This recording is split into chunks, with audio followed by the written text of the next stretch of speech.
Ya dok, gimana nih kalau misalkan saat ini kita bahas tentang strategi untuk mendapatkan daging kurban gitu ya dok ya? Bisa ya dok ya? Kita mendapatkan daging kurban kalau bisa yang asuh. Nah dari asuh sendiri itu apa ya dok ya? Kalau asuh sendiri adalah aman, sehat, utuh, dan halal. Oh, kepanjangannya itu? Iya, biasanya kalau aman itu istilahnya kita ketika mengkonsumsi daging hasil kurban itu kita tidak menyebabkan menjadi sakit. Kemudian sehat, daging yang kita makan itu sehat. Nah, tidak ada cemaran mikroba ataupun cemaran dari benda-benda fisik, utuh. Ya. Jadi daging yang diperoleh setelah pemotongan itu tidak ada bagian-bagian yang hilang. Kemudian yang terakhir adalah halal. Nah, halal itu tentunya dalam proses penyembelihannya. Nah, titik kritisnya itu adalah proses penyembelihannya. Ini pisaunya harus tajam betul ini. Waduh, nah, bahaya banget ini dok. Ini pisau untuk memotong sapi. Ini minimal panjangnya. Minimal panjangnya 30 cm. 30 cm. Cara ngetesnya ini lurus. Jadi kayak gini, lurus. Itu membentuk garis lurus, tidak bengkak-bengkok. Selamat datang di panggung penyuluhan Sinar Penyuluh Pertanian Kebumen. Sahabat tani, di sore hari ini dengan angin yang sepoi-sepoi, di sebelah saya sudah ada seseorang yang mungkin sahabat tani sudah ada yang mengenal beliau, sudah senyum-senyum beliau gitu. Ya, beliau adalah Dokter Hewan Sunanjak Agung Wiwoho. Halo. Betul ya dok ya? Betul. Betul. Saya takut salah sebut ini namanya karena lumayan panjang gitu. Oke sahabat tani, langsung saja kita sapa beliau. Selamat sore dok. Selamat sore Ibu. Ini kayak ceria sekali loh hari ini loh. Sepertinya mungkin ada sesuatu yang membuat beliau ceria. Mungkin hari ini beliau sudah ke kandang berapa kali dok? Banyak kali. Banyak kali. Banyak kali ya. Saya senang kalau misalkan berhadapan dengan dokter hewan gitu. Saya pasti bertanya-tanya tentang gimana caranya beliau bisa membagikan kasih sayangnya kepada binatang-binatang, hewan-hewan ternak kita. Contohnya sapi dan kambing ya, biasanya ya. Kambing dan sapi gitu. Oke Dok Sunan mungkin banyak sahabat tani kita yang belum tahu atau profilnya Dok Sunan, bisa berkenalan sedikit aja, singkat, monggo silahkan. Oke. Perkenankan saya Dokter Hewan Sunan, nama lengkapnya Sunanjak Agung Wiwoho. Saya sementara jadi koordinator Puskeswan Prembun. Pengalaman saya di Lampung itu pernah menjadi seksi penyuluhan halal di LPPOM MUI Lampung, Provinsi Lampung. Kok aku jadi bingung sih? Ulang lagi? Nggak apa-apa, lanjut aja. Nanti gitu, kan nanti cut-nya ya? Nanti di-cut sama itunya. Aduh. Nanti di-cut sama editornya. MUI Lampung ya? Ya, ulang lagi ya. Boleh. Oke. Atau ditanyakan ini nggak apa-apa. Dari mana nanti baru dia jawab. Oh gitu, ya. Sampai mana tadi? Ulang lagi aja ya. Dari menyapa ya. Dari menyapa. Sahabat tani. Oke. Oh sahabat tani ya? Iya. Sahabat tani, undang-undangannya pemirsa sini. Pemirsa sini. Oh ya. Iya oke. Terima kasih. Perkenankan saya Dokter Hewan Sunanjak Agung Wiwoho dari Kebumen yang sementara ini menjadi koordinator Puskeswan Prembun. Puskeswan Prembun sahabat tani. Dan sebelumnya mungkin ada pengalaman tugas di tempat lain dok? Ya. Dulu saya pernah menjadi kepala seksi bagian penyuluhan terkait dengan halal. Saya di LPPOM MUI Provinsi Lampung. Oh luar biasa sekali, penyuluhan halal di POM MUI Lampung. Iya. Berapa tahun dok di sana dok? Di sana karena baru 1 tahun kayaknya, saya pindah langsung ke Kebumen. Karena asli Kebumen juga ya dok? Iya, asli Kebumen. Iya. Balin deso bangun deso ya dok? Iya. Oke. Dan cukup ya perkenalannya dok ya. Nanti kita tanyakan untuk lebih lanjut lagi karena beliau itu sekarang sebagai koordinator Puskeswan, Pusat Kesehatan Hewan di Prembun, yang salah satu kecamatan binaannya adalah di sini Padureso, Kecamatan Padureso. Sahabat tadi perlu disampaikan hari ini kita berada di Desa Sendang Dalem, Kecamatan Batureso, yang lumayan juga di desa tersebut banyak ternaknya juga ini ya dok? Iya, betul. Nah, dan merupakan salah satu wilayah binaan kerjanya dari beliau. Untuk menyambut Idul Adha untuk tahun ini, ya dok, gimana nih kalau misalkan saat ini kita bahas tentang strategi untuk mendapatkan daging kurban gitu ya dok ya? Bisa ya dok ya? Bisa. Nah, untuk pertanyaan yang pertama, ini kalau saya dengar infonya kalau kita mendapatkan daging kurban kalau bisa yang asuh. Nah, dari asuh sendiri itu apa ya dok ya? Bisa Kalau dijelaskan? asuh sendiri adalah aman, sehat, utuh, dan halal. Oh, kepanjangannya itu? Iya, Oke. kepanjangannya itu. Kemudian penjelasannya? Biasanya kalau aman itu istilahnya kita ketika mengkonsumsi daging hasil kurban itu kita tidak menyebabkan menjadi sakit, jadi aman, tidak ada efek sampingnya.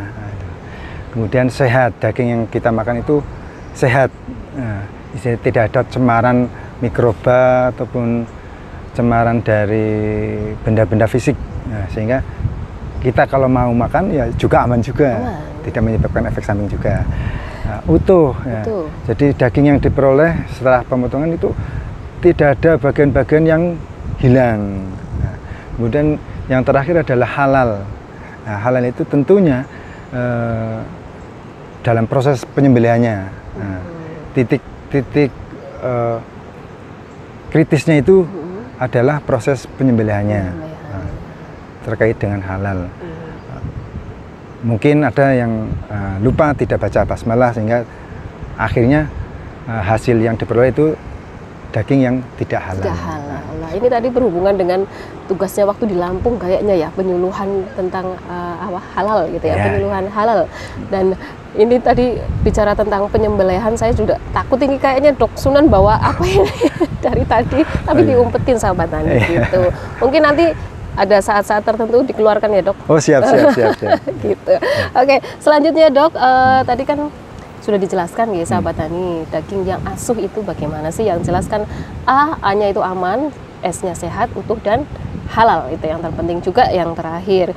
Kemudian ini untuk mendapatkan daging kurban nanti itu kan kita sebagai masyarakat awam gitu ya, sebagai sahabat tani mungkin yang nantinya pasti akan mendapatkan daging kurban itu, kira-kira ada strategi apa aja atau mungkin ada kuncinya tuh apa sih dok untuk mendapatkan daging kurban itu? Ya, sebetulnya sangat mudah sekali untuk mendapatkan daging kurban yang asuh.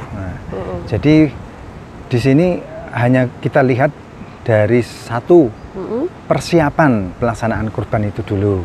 Kemudian yang kedua sesaat pelaksanaan kurban, dan yang ketiga yang terakhir adalah setelah selesai melaksanakan kurban. Jadi di 3 tahap itu tuh penting ya dok ya. Penting.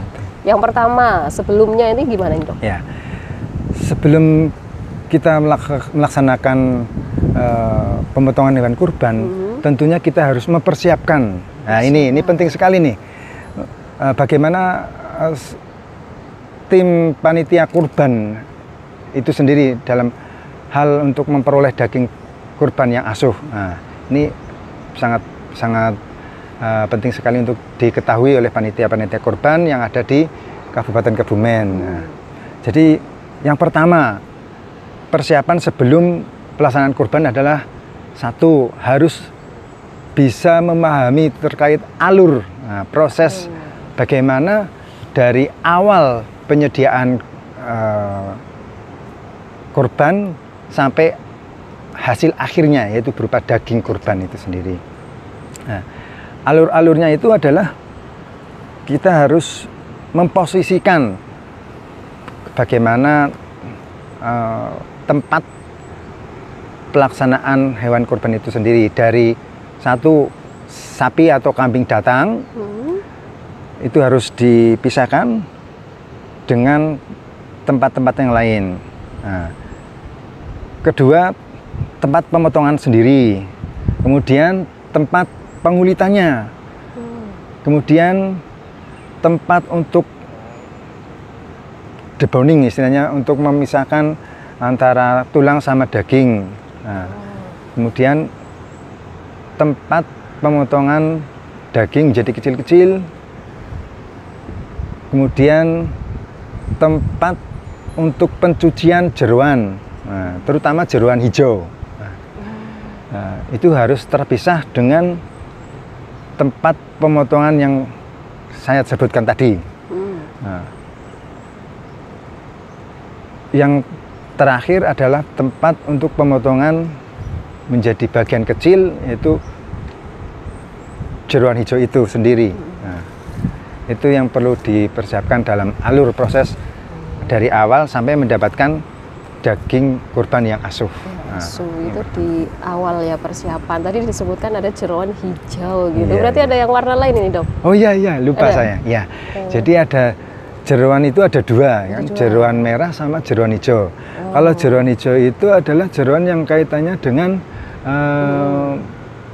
saluran pakan. Iya.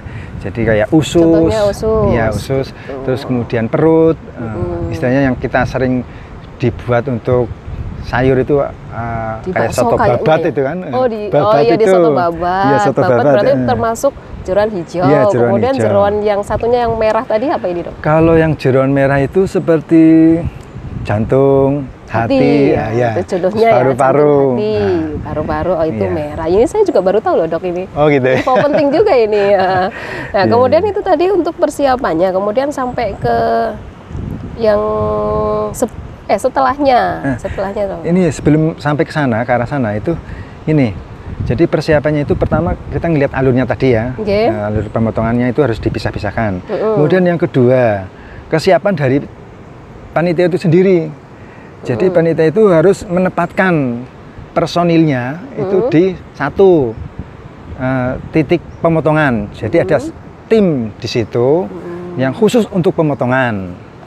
Kemudian yang kedua di titik untuk pengulitan itu juga harus ada tim personilnya yang khusus pengulitan. Iya. Kemudian untuk pemotongan pembagian dagingnya itu menjadi kecil-kecil. Itu ada sendiri lagi. Kemudian yang untuk pencucian terkait jeroan hijau itu juga harus ada personil tersendiri. Sampai pemotongan menjadi kecil-kecil dari jeroan hijau itu sendiri, itu juga harus ada tim tersendiri. Jadi memang banyak timnya, personilnya. Tugasnya masing-masing juga iya, ya, disesuaikan dengan ahlinya juga. Iya.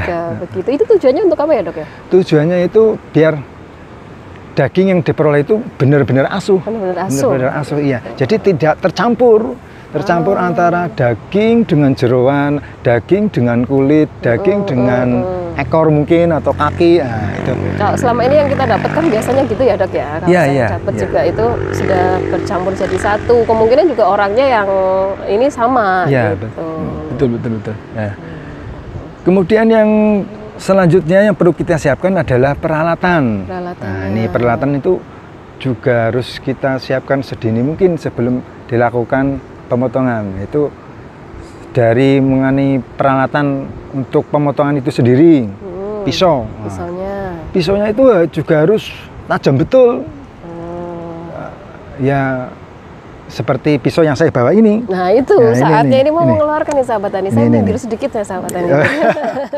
Ini pisaunya harus tajam betul ini. Waduh, bahaya banget ini, Dok. Ini pisau untuk memotong sapi. Ini minimal panjangnya. Minimal panjangnya 30 cm. 30 cm. Oh, jadi ada syaratnya ya, Dok ya? Ada syaratnya, minimal 30 cm. Ya. Yang paling bagus memang panjangnya itu 1,5 panjang dari leher, panjang leher. Kirain 1,5 lebar lehernya, bukan panjang leher, maaf. Lebar lehernya. Nah, 1,5 dari lebar lehernya. Lehernya si sapi ataupun itu si kambing. Minimalnya. Minimalnya. Kalau lebih panjang boleh ya. Jadi memang lebih panjang. Kalau pakai samurai itu boleh ya, Dok ya? Kalau nggak repot. Kalau nggak repot. Ini yang saya bawakan ini panjangnya 30 cm. Iya. Untuk ngecek tajam atau tidaknya itu jangan ke saya, Dok. Jangan ke saya, Dok. Pakai kertas itu. Pakai kertas. Ini mungkin pakai ini aja, Dok. Iya. Bisa nggak, Dok? Oh, jelas otomatis. Otomatis. Oh, gitu ya. Oh, iya, lain waktu aja, Dok. Iya, lain waktu aja ya. Saya juga ngeri nih, Dok. Oh, itu ada kertas tuh. Oke, terima kasih. Aduh, ngeri juga ini, Dok. Enggak. Coba. Ini ya. Ini untuk menunjukkan. Ini kalau ini pisaunya sangat tajam, otomatis ketika dibelah kertasnya itu langsung garis lurus, Oh, langsung gitu. kayak gini. Nah itu, nah kayak gitu. Kena angin kayaknya nih dok. Maaf, ini jadi panjang lurus. Nah, Cara lurus. ngetesnya gitu ya dok ya. Nota, ini lurus ini. Cara ngetesnya ini lurus. Jadi kayak gini, lurus. Itu membentuk garis lurus, tidak bengkak-bengkok. Istilahnya tidak ada di sini kalau tidak tajam itu ada sobekan Yang nggak rata gitu ya. Dok? ya di luar garisnya yang enggak akhirnya tidak rata. Nah, ini kan lurus nih, rata. Tajam banget. Enggak apa-apa tuh. Nggak apa-apa. Misalnya gini misalnya. Nah, misalnya gitu. Kan tajam banget. Nah. Seperti itu nggih, untuk mengetes tajam atau tidaknya. Iya, kayaknya boleh nggak dimasukkan aja deh dok kayaknya. Oh iya. seger, dok. Mungkin ada pertanyaan. Kira-kira boleh nggak pisau yang istilahnya yang di rumah yang biasa kita disimpan Kita itu untuk dipakai lagi? Kalau saran saya itu yang penting bahannya stainless, dan pisaunya itu tidak berkarat, tidak berkarat. Istilahnya tidak ada karatnya lah atau bekas karatnya, sebisa mungkin itu. Nah, kenapa kok tidak boleh yang berkarat? Nah, karena khawatirnya nanti kalau misalnya pisaunya itu berkarat, itu bekas karatannya walaupun sudah diasah, dan dites memang tajam, itu khawatirnya itu pengaruhnya pada diri kita yang motong dagingnya. Kalau terkait dengan pisau yang untuk kambing itu minimal panjangnya ya 20 cm. Oh beda lagi ya dok Ya, ya? beda lagi. Kalau yang untuk kambing lebih kecil, ini lebih kecil. minimalnya 20 cm. ini. Kalau ini Minimalnya panjangnya berapa dok? 25. 25 cm ya. Sudah memenuhi syarat ya dok. Ini juga sama untuk mengetahui tajam tidaknya ya pakai Kayak tadi kertas lagi. saja, sama. Sama seperti ini. Tuh, nah sahabat tani ini juga termasuk info yang penting juga ini untuk mengetahui ketajaman dari senjata tajam dari pisaunya Iya. itu. Tadi seperti tadi yang disampaikan ya sahabat tani. Iya. Nah, lanjut. Oke, lanjut ya. Oke, setelah peralatan dari pemotongan hewan itu sendiri yaitu pisau, juga kita harus menyiapkan peralatan yang lain kayak ember, terus meja. Meja untuk apa ini dok? Nah, meja itu untuk tempat sebagai ini alasnya ketika kita mau memotong-motong daging menjadi kecil-kecil. Oh nggak di bawah ya dok ya? Oh, enggak di bawah. Kalau saya enggak. yang tahunya tuh di bawah pakai terpal gitu, gelar terpal terus di bawah gitu sambil duduk-duduk lesehan gitu, nggak boleh ternyata? Nggak boleh. Oh, nggak boleh. Karena kalau di bawah itu biasanya debunya itu kan banyak tuh. Apalagi kaki kita nih. Ikut Nah, masuk. ini. Ikut masuk. Kakinya ya. tanpa sepatu Betul, juga betul, ya dok betul. ya? Iya. Atau malah sepatunya ikut naik. Itu yang biasa kita lihat bersama nih di masyarakat kita nih. Masih banyak. Tahun 2022 kemarin masih saya jumpai itu. Banyak yang seperti itu. Banyak yang seperti itu. Jadi sandal yang dari toilet atau untuk jalan-jalan itu. dari- Karena ada yang sedang berkorban, langsung masuk aja ke ping nimbrung di tempat untuk pembagian daging atau pemotongan daging jadi kecil-kecil lah. Dagingnya di bawah, sandalnya ikut naik, itu seperti itu. Itu nggak boleh karena khawatirnya bakteri ataupun virus yang nempel di sandal itu bisa langsung berpindah tempat ke media dagingnya. ke dagingnya. Karena daging itu media yang sangat cocok sekali, iya, untuk berkembangnya bakteri ataupun virus. Nah, di situ. Nah, itu seperti itu. Jadi meja itu hanya sebagai tumpuannya aja. Nah, yang untuk tempat untuk sebagai motong-motongnya itu pakai talenan lah istilahnya itu. Pakai talenan lah. Talenan ini juga biasanya kita banyakan itu menggunakan kayu lah, kayu seadanya. Kayu seadanya. Biasanya itu pakai itu batang pohon. Batang pohon yang di belah itu ya dok ya? Iya, Ya, itu. batang pohon atau apa itu? Apa namanya itu? Cabang pohon itu sendiri. Nah, yang dipotong langsung digunakan untuk memotong-motong daging. Itu juga nggak dianjurkan dong? Nggak dianjurkan, nggak dianjurkan. Khawatirnya itu nanti kalau menggunakan batang pohon Kalau baru itu mungkin rimpilan-rimpilannya itu, ya kan, rimpilan dari kayunya itu sendiri yang bisa masuk ke daging, ya, kan jadi kurang aman. Nah, karena ada benda fisik yang masuk ke daging. Nah, terus kalau misalnya tidak ada yang masuk ke daging, rimpilan-rimpilannya itu, nah mungkin masih banyak yang menggunakan istilahnya apa ya, batang yang lama banget, yang dulu sudah biasa dipakai, sering dipakai gitu. Iya. Apalagi yang sering dipakai mungkin untuk jualan itu kan, itu kan masih banyak yang gitu ya, di pasar-pasar itu masih banyak itu menggunakan kayu itu. Nah, ini perlu diganti juga. Nah, itu khawatirnya itu bekasnya masih ada bakteri ataupun virusnya. Sehingga kalau untuk memotong daging yang korban yang jadi lebih kecil-kecil itu bisa tercemari oleh mungkin bakteri yang masih menempel di situ. Berarti baiknya pakai apa ini? Baiknya itu menggunakan ini, talenan yang dari plastik itu loh. Oh, dari bahan plastik. Iya, dari bahan plastik. Yang khusus untuk potong-potong daging lah. Itu. Oh gitu. Kalau misalkan dari dagingnya itu dialasi, mungkin ada beberapa saya pernah lihat juga dialasi pakai daun apa itu namanya, jati ya? Apa-apa. Daun, ya ada daunan gitu, nggak apa-apa ya dok ya? Sebaiknya sih nggak usah. Mending yang lebih steril lagi ya dok? Iya, yang lebih steril lagi aja. Oh, nah, apalagi nih dok yang harus dilakukan untuk saat pemotongan? Iya, terus peralatan selanjutnya yang harus kita adakan adalah ini plastiknya. Plastik pembungkusnya? Iya, plastik pembungkusnya. Jadi plastik pembungkusnya itu paling tidak ada 3 macam lah. Apa aja? Ya, 3 macam. Satu khusus untuk membungkus dagingnya. Kemudian yang kedua untuk jeruan merahnya. Yang ketiganya adalah untuk jeruan hijaunya. Hijau. Nah, khusus untuk yang jeruan hijau, kita kan kebanyakan masih ini nih setelah dicuci langsung dibagi-bagi aja ya toh. Nah, sebaiknya yang jeruan hijau itu kita rebus dulu. Oh, direbus dulu sebelum dibagi? Iya, sebelum dibagi kita rebus dulu. Tujuannya untuk apa nih? Ya, menghindari mikroba, cemaran mikroba yang ada di situ. Karena di jeruan juga sangat banyak itu ya, sangat mudah juga. Jadi makanya yang terakhir kali adalah peralatan yang perlu kita siapkan adalah subluknya. Subluk apa itu namanya itu? Subluk ini yang untuk ngerebus itu ya? Iya, yang untuk ngerebus itu.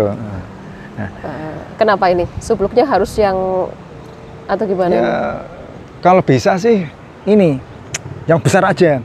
Karena kaitannya dengan ini, Mbak, Bu Yuni, kaitannya dengan penyakit yang saat sekarang ini masih ngetren. Apa tuh? Itu penyakit mulut dan kuku. PMK. Nah, PMK itu masih ngetren, walaupun beritanya masih istilahnya sudah simpang siur sedikit-sedikit, tapi sebetulnya masih dijumpai ya, masih dijumpai.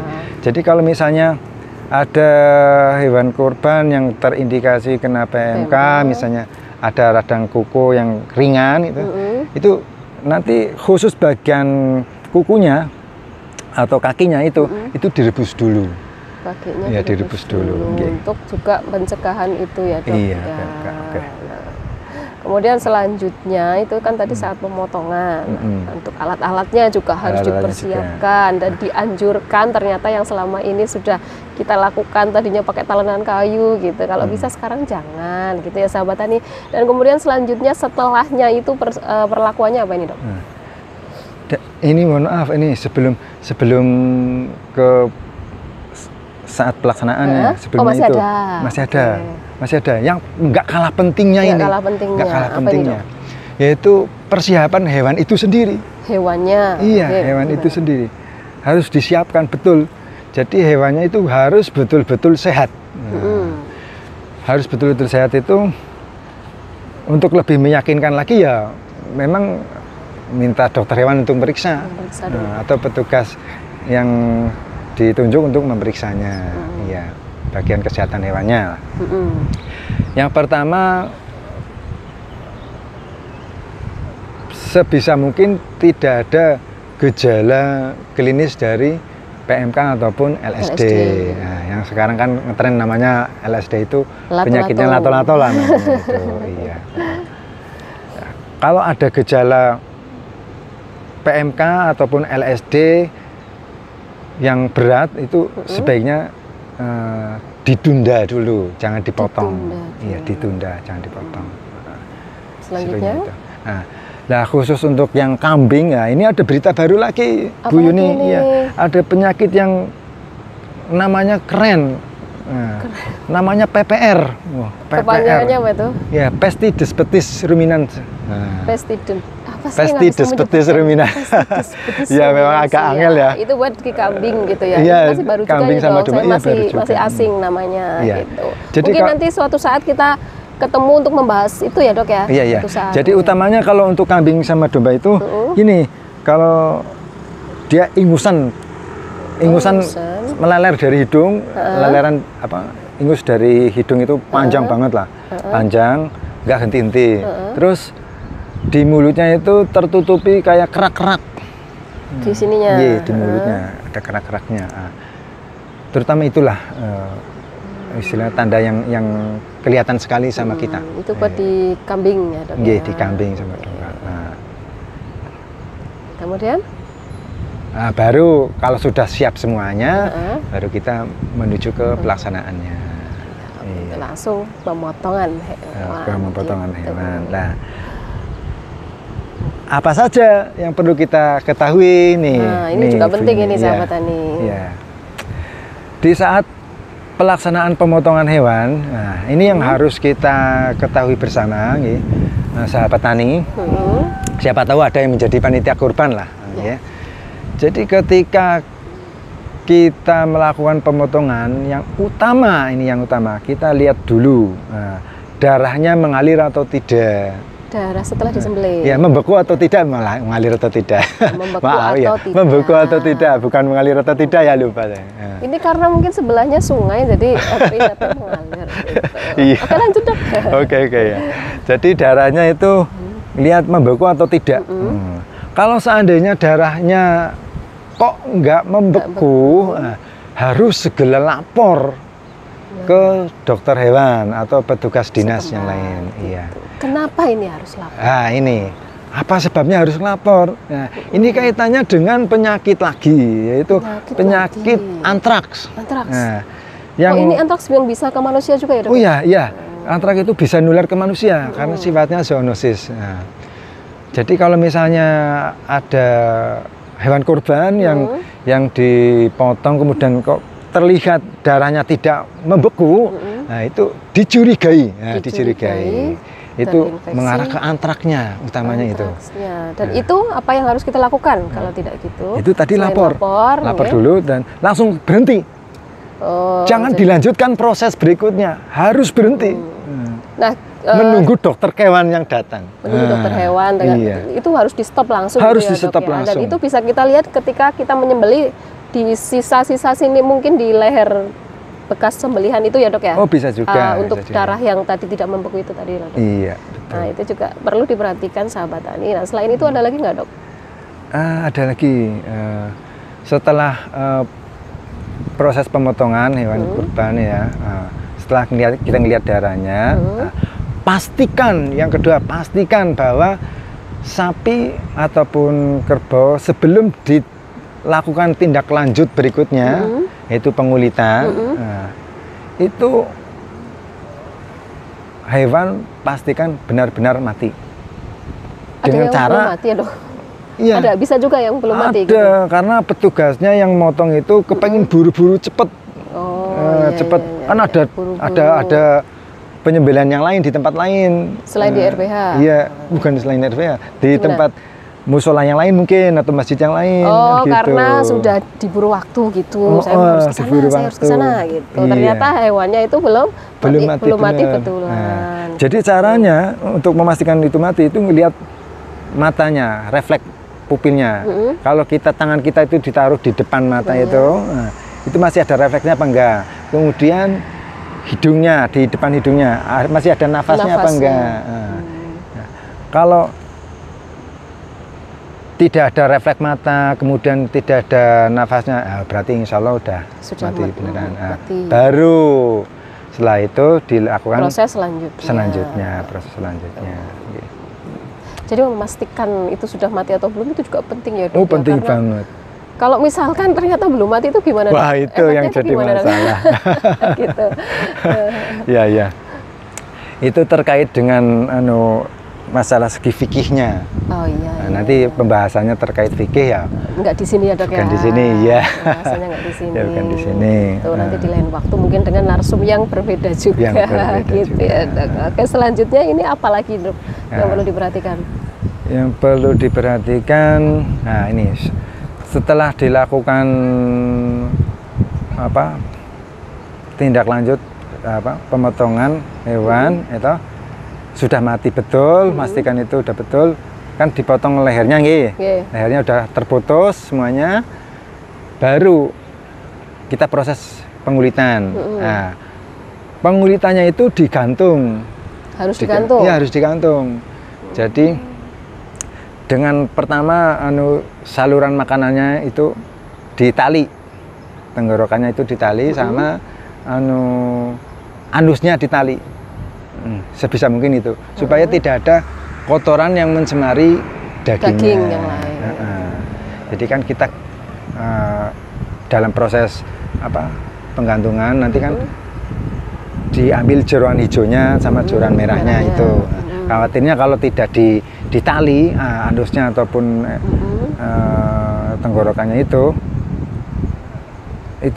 menyebabkan kotorannya itu mengalir ke bawah sehingga mencemari dagingnya itu. Berarti digantung tuh wajib ya dok ya sebenarnya dok ya?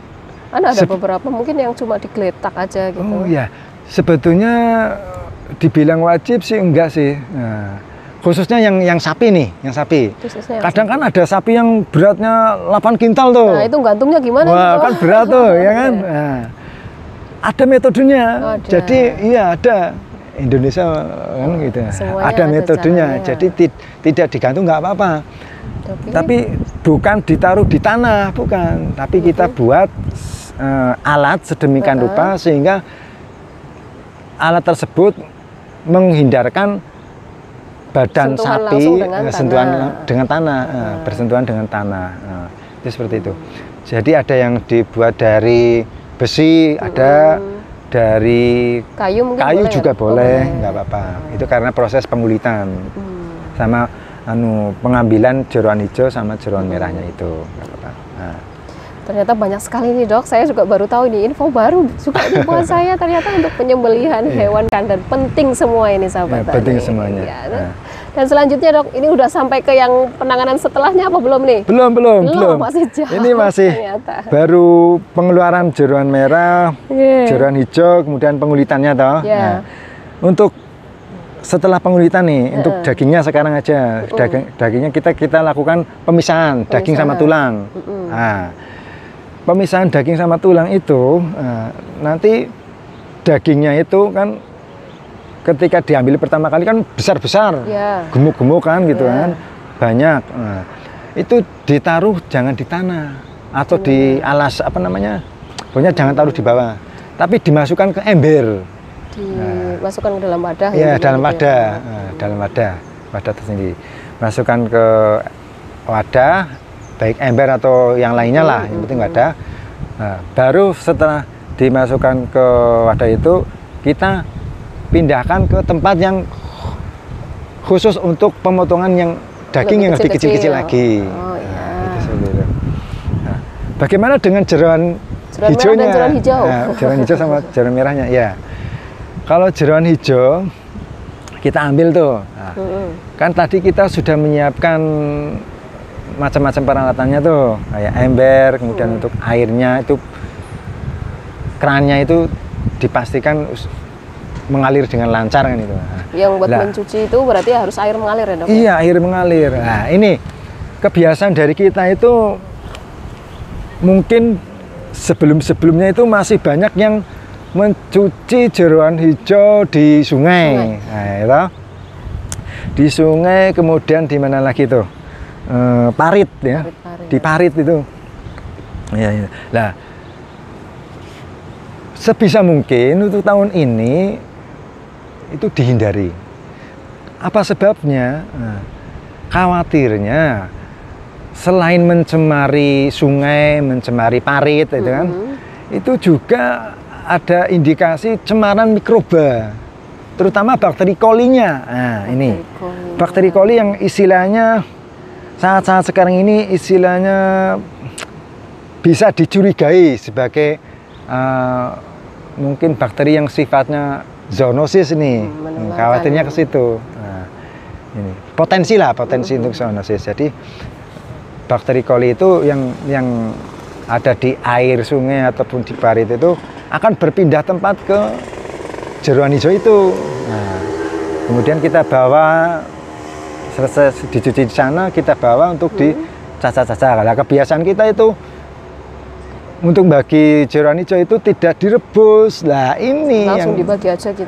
langsung dibagi ternyata aja. harus direbus dulu. Harus direbus dulu. Nah, itu seperti itu.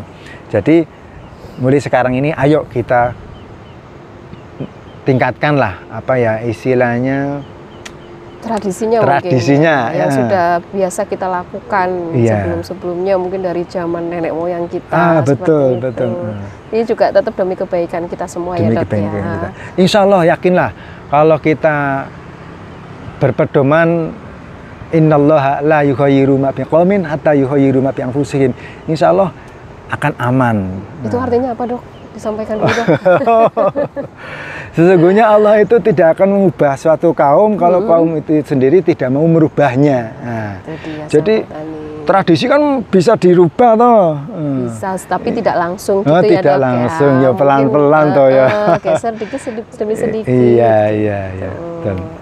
Jadi hal-hal yang mungkin kemarin kita tidak ketahui efek samping dari nyuci di parit atau di kali terhadap jeroan hijaunya itu, kemudian yang kita makan pada diri kita akhirnya itu belum tahu lah. Sekarang udah tahu. Karena jadi kita sudah tahu ya tidak ada salahnya ya, Dok, betul. ya. Kita mengarah ke yang lebih baik lagi. Yang itu lebih juga baik demi kebaikan diri kita sendiri dan lingkungan sekitar tentunya ya, Dok ya. Tadi kan betul. juga kalau di sungai bisa jadi pencemaran sungai juga ya.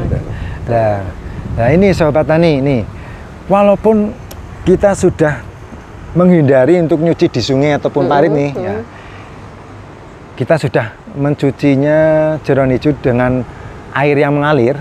Nah, kita tetap ini jaga diri, ya tetap kita rebus. Tetap direbus. Tentunya rebusnya juga yang harus benar-benar matang ya, Dok? Enggak, 30 menit aja. Itu sudah dipastikan matang ya, Dok? Ya, setengah matang kali ya. Nah, itu dia. Ya. Jadi istilahnya bakteri atau cemaran yang lain itu sudah istilahnya tidak begitu banyak banget lah istilahnya gitu. Untuk menjaga dari cemaran mikroba lah. Seperti itu. Gitu. Selanjutnya, Dok, sampai ke mana tadi? Saya sampai lupa ini. Sampai ke mana tadi? Ini sampai tadi masih di perlakuan saat pemotongan ya, Dok? Iya, masih di perlakuan saat pemotongan. Masih ada lagi, dilanjutkan? Silakan. Iya. Ketika saat pemotongan itu, yang perlu kita perhatikan adalah jangan sampai dari tim personil yang sudah dibagi-bagi tadi di persiapan awal itu jangan sampai membantu yang lainnya. Kalau ada kalaunya, kalau belum ganti baju ataupun gitu. Tidak boleh asal berpindah tempat. Asal gitu, berpindah tempat nggak boleh. Misalnya habis motong-motong sapi itu kan, sapi, motong kambing gitu kan, itu kan masih ada bercak darah tuh. Masih terus nanti nempel ke sana lagi, darahnya nempel gitu. Iya, jadi tim pemotongan jangan langsung segera bantu yang tim untuk pemotongan daging, gitu, beda lagi. Pemotongan daging kecil-kecil itu jangan. Karena tugasnya sendiri-sendiri. Iya betul, jadi tugasnya sendiri-sendiri ya. Nah ini yang sangat perlu kita perhatikan. Dan tidak kalah pentingnya juga ini Bu Yuni ini biasanya kan kita dalam bekerja itu ya namanya orang Jawa ya, ya nggak hanya orang Jawa sih. Biasanya kebiasaannya adalah merokok ini. Nah ini siapa yang merokok ini? Ya, ini juga dihindari ya, Dok ya? Oh iya, jadi khususan yang perokok. Ya, yang nggak kuat merokok, jangan ikut masuk jadi anggota tim personil pemotongan dagingnya. Gitu. Atau mungkin walaupun perokok tapi dihentikan dulu. Iya boleh. Ditahan dulu berapa jam gitu kan masih bisa. Gitu, iya. Ya bisa lah, boleh diakalin kayak gitu boleh. Iya, semuanya itu ada solusinya. Oke, gitu. iya. Terus ini tidak hanya yang ngerokok aja, ini juga khusus yang bagian pemotongan daging menjadi kecil-kecil itu. Bajunya itu juga diperhatikan betul, pakaiannya harus bersih. Jangan sampai istilahnya, ya mohon maaf ini, kadang kan ada masyarakat kita nih habis dari sawah atau dari kebun itu lihat ada rame-rame pemotongan dengan kurban langsung ikut nimbrung, datang tidak ganti baju, hanya cuci tangan atau gimana ya kan, langsung ke situ. Kan nggak cuci tangan dulu kan? Nah ini yang harus kita hindari juga. Jadi jangan sampai langsung masuk ke tim pembagian daging pemotongannya yang kecil-kecil itu, jangan masuk ke situ. Tapi boleh ikut, lihat dulu kondisi orang tersebut, masyarakat itu. Kalau misalnya habis dari kebun atau dari sawah, boleh dimasukkan ke tim. Ya mungkin di tim untuk pencucian jeroan hijau, atau ini tim untuk pemotongannya boleh. Itu kayak gitu. Iya. Sepertinya begitu, Bu Yuni, ini terkait dengan saat pelaksanaannya. Nah, sekarang berarti setelahnya. Gitu. Nah, setelahnya. Dok? Jadi saya kayak didongengin gitu. Soalnya ini udah cukup panjang. Oh, cukup panjang banget ya? Oke. Setelah selesai semua, kan kita terakhir nih, pelaksanaan terakhir, yaitu pembagian kurban, ya kan? Nah, tadi pembagian kurbannya kan kita sudah potong kecil daging-dagingnya, ya, jeroan hijaunya, jeroan merahnya sudah dipisahkan, ya. Yang tak kalah penting adalah tempat untuk membagikannya. Ada lagi, sahabat, ini juga harus diperhatikan. Harus gimana ini? Iya, jangan sampai asal-asalan tempat istilahnya untuk ngangkut dagingnya itu ada teleknya atau apanya yang belum dibersihkan. Dipastikan bersih ya. Dipastikan bersih, dicuci dulu. Keranjangnya misalnya menggunakan keranjang ya harus benar-benar bersih keranjangnya. Jangan keranjang habis buat bawa apa gitu ya, Dok ya. Selesai dari itu semuanya, baru kita lakukan pembersihan tempat pemotongan, tempat untuk bekas-bekas dagingnya itu dibersihkan, disanitasi. Lebih baiknya lagi sanitasinya itu dengan selain menggunakan air bersih juga dengan desinfektan. Kalau misalnya sobat tani kepengen desinfektan ya silakan kunjungi itu Puskeswan. Bukan. Saya salah ternyata. Puskeswan juga boleh deh, boleh. Ya, boleh. Kan? Kalau sudah dikasih dari dinas ya. Oh gitu. Berarti selama persediaan masih ada. Iya, gitu, selama persediaan masih ada. Yang utama sekali ini nih, manfaatkan yang di KI itu. Siapa tahu di KI itu ada desinfektannya yang masih tersedia di sana, di standnya, di stand PKH-nya itu. Stand PKH. Iya. Oh iya, perlu diinfokan juga kita di Kabupaten Kebumen sedang ada event besar gitu ya, KIE tadi yang disebutkan oleh Dok Sunan, Kebumen International Expo, dan di situ juga ada stand dari PKH ya, Dok ya. Betul. Boleh dikunjungi untuk mendapatkan informasi-informasi penting mengenai peternakan dan kesehatan hewan, atau mungkin juga ada ruang konsultasinya juga ya, Dok ya. Ada. Di situ ada dokter hewannya juga, ada petugas-petugas dari Puskeswan juga. Selain itu juga di stand di Stampang, jangan lupa, ini Dinas Pertanian dan Pangan Kabupaten Kebumen juga menyediakan beberapa produk-produk hasil dari pertanian. Ini iklan sedikit nggak apa-apa? Nggak apa-apa. Hasil produk-produk hasil dari pertanian di Kabupaten Kebumen, dan juga tentunya ada ruang konsultasi juga ini. Jadi ruang konsultasinya tuh ada dari bidang peternakan dan kesehatan hewannya, ada dari bidang tanaman pangan dan hortikultura, tentunya ada di bidang sarana dan prasarana dan lain sebagainya. Dan lanjut lagi ke Dok Sunan gitu. Tadi udah sampai ke yang terakhir gitu. Ini yang terakhir. Oke, bisa dilanjutkan. Oke. Jadi pada pertemuan kali ini ya yang utama harus kita lakukan adalah semangat kita. Semangat kita. Ya, untuk merubah diri kita, kebiasaan kita.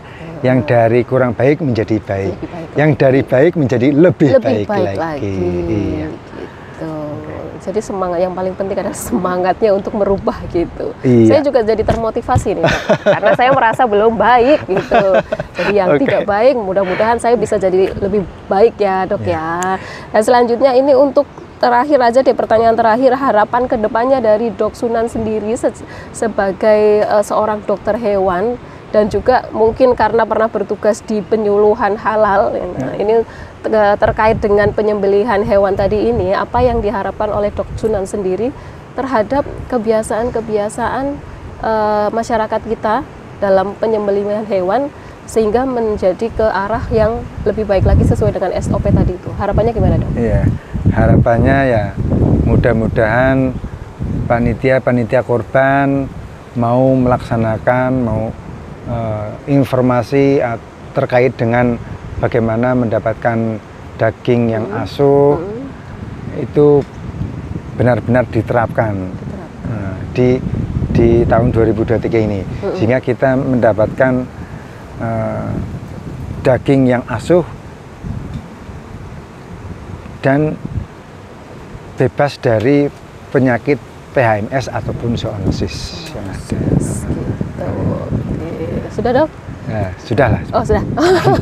Lanjut juga boleh sih sebenarnya gitu. Ya, yang intinya gini lah, intinya untuk panitia korban jika belum mendapatkan informasi terkait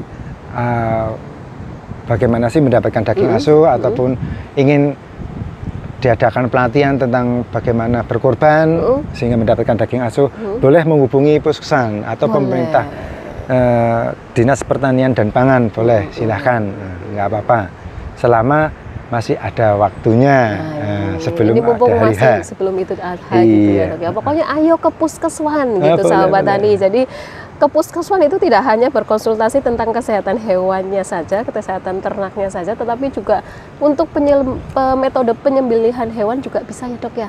Apalagi di Puskeswan Perembun ada beliau dokter hewan Sunanjak Agung Wiwowo, saya juga, dan beliau selalu ready ya, Dok ya. 24 jam kah? Ya mungkin nanti ada yang bisa membutuhkan, sahabat tani bisa komen-komen di bawah, minta nomor HP-nya mungkin atau kontak personnya dari Dok Sunan atau petugas dari Puskeswan lain yang ada di Kabupaten Kebumen. Ada 8 Puskeswan, jangan lupa sahabat tani bisa dihubungi semuanya dan ready semuanya 24 jam atau 25 jam ini. Oke, terima kasih Dok Sunan atas waktunya. Ini sudah hampir sore kayaknya, ini dari tadi HP-nya mungkin sudah bunyi panggilan pasien-pasien, ini ternak-ternaknya menanti banyak sekali. Saya yakin Dok Sunan sangat sibuk karena membawai 3 wilayah kecamatan, ada Padureso, Perembun, dan satunya Kuto Winangun, wilayahnya yang cukup besar-besar juga dan berpotensi untuk peternakan juga. Terima kasih sahabat tani, mudah-mudahan hari ini apa yang kita bahas hari ini bisa bermanfaat bagi sahabat tani semua. Terima kasih sekali lagi untuk Dok Sunan atas waktunya, dan lain kali mungkin kita bisa ngobrol dengan pembahasan yang berbeda lagi. Tentunya yang jangan bawa golok ya, Dok. Iya. Oke sahabat tani, petani Indonesia berjaya, sejahtera, dan bahagia. Penyuluh pertanian Kebumen aktif, kreatif, inovatif. Saya Yudi Biasi, terima kasih dan sampai jumpa. Terima kasih, Dok.